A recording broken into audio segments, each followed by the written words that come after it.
Pemirsa, visi Jakarta menjadi kota global membuka peluang ekonomi baru dan mendongkrak kualitas hidup masyarakat. Meski begitu, transformasi itu dinilai syarat tantangan, sebab hal itu membutuhkan komitmen kuat dan kerjasama semua pihak.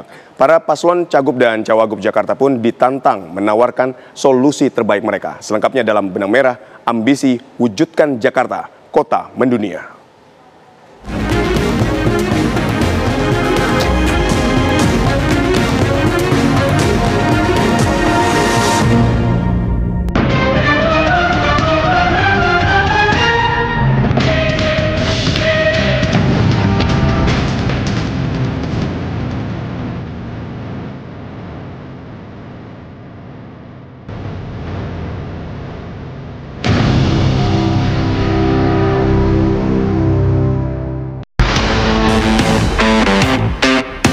Pemerintah Provinsi Jakarta disebut-sebut menargetkan menembus peringkat 20 besar kota global dalam 20 tahun ke depan.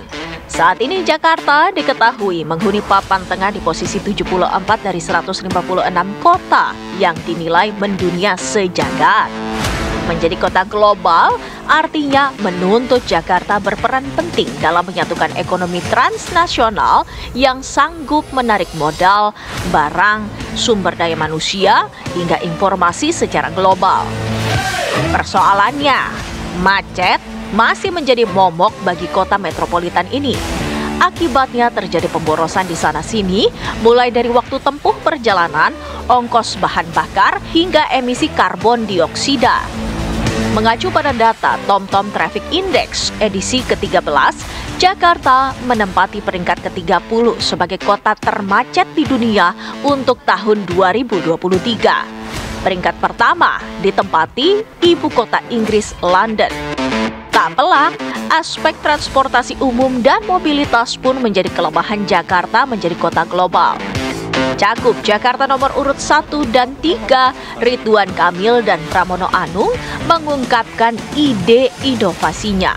Kita mungkin akan coba berinovasi membuat riverway atau perahu melintasi 13 sungai di Jakarta.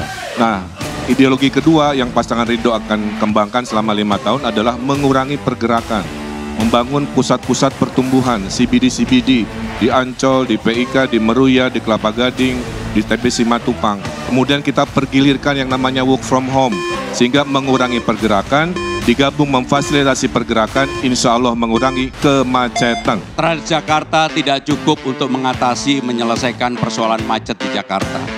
Aglomerasi telah ada, maka yang harus dilakukan adalah Transjabodetabek.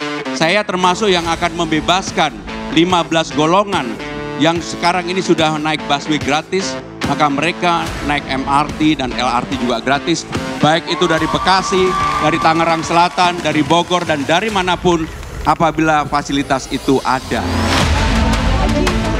Berbeda dengan Ridwan Kamil dan Pramono Anung, Cagup Jakarta nomor urut 2, Dharma Pongrekun memilih untuk lebih memaksimalkan apa yang sudah ada sambil membenahi pengelolaannya. Dengan mengoptimalkan apa yang sudah ada.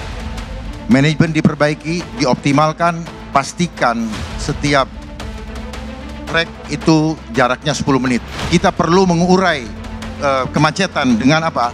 Dengan membuat suatu compound yang tersentralisasi, di mana di situ ada tempat tinggal, ada pasar, ada sekolah, sehingga transportasi ini juga bisa terkonsolidasi. Selain menyoal macet dan transportasi publik, langkah transformasi Jakarta menjadi kota global juga harus berhadapan dengan buruknya kualitas udara. Tercatat, indeks kualitas udara Jakarta di kisaran 120 hingga 170 dan masuk kategori tidak sehat.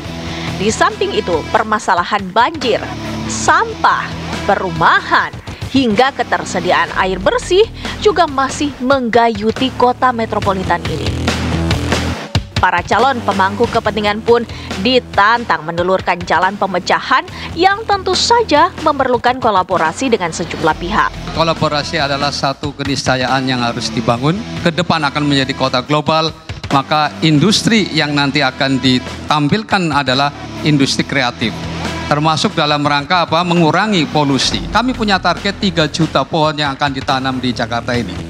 Yang utama lagi adalah bagaimana sebetulnya tata pengelolaan pemerintahan ini agar rakyat Jakarta merasa benar-benar dilayani dengan baik. Jadi pelayanan digital adalah satu keniscayaan yang juga nanti akan kami lakukan sehingga rakyat akan mudah melakukan aduan-aduan.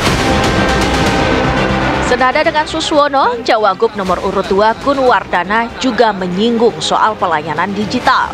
Kita perlu memikirkan bagaimana efisiensi birokrasi, transparansi dan partisipasi publik. Ya, dengan internet ke semua warga, maka kita bisa mendapatkan semua aspirasi masyarakat dan kita bisa terima sebagai langkah kita.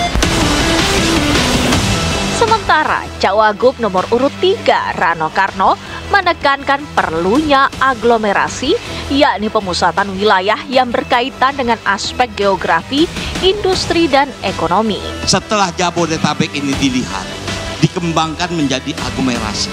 Karena di Jakarta tidak bisa menyelesaikan sendiri. Salah satunya memang harus berkolaborasi. Sekian lama, Jakarta seakan berkutat dengan sejumlah persoalan klasik berupa macet, banjir, dan tata ruang yang selalu muncul menjelang pemilihan gubernur. Di sisi lain, salah satu indikator kota global yakni soal ekonomi tentang bagaimana kemampuan Jakarta mendatangkan investasi dunia. Apakah kita masih terjebak pada isu-isu permasalahan yang terlalu menyandera ya? Persoalan banjir sebenarnya sudah sebagian bisa ditangani. Transportasi sudah ada pembenahan-pembenahan. Yang belum tertangani persoalan sekarang Jakarta itu adalah persoalan warga Jakartanya, penduduknya. Kapan kita bisa sejahtera? Misalnya contoh ya, adakah inovasi untuk membuat perubahan pada konteks misalnya penciptaan lapangan kerja baru, tantangan AI-nya ya, industri digital. Menurut saya pemimpin yang dibutuhkan oleh masyarakat Jakarta adalah pemimpin yang mempunyai karakteristik kuat dalam pengambilan kebijakan, kuat dalam menghadapi tekanan publik maupun kelompok-kelompok tertentu di masyarakat, termasuk juga mampu menghadapi tekanan dari pemerintah pusat. Mewujudkan Jakarta menjadi kota mendunia, setidaknya ada beberapa indikator yang mesti terpenuhi.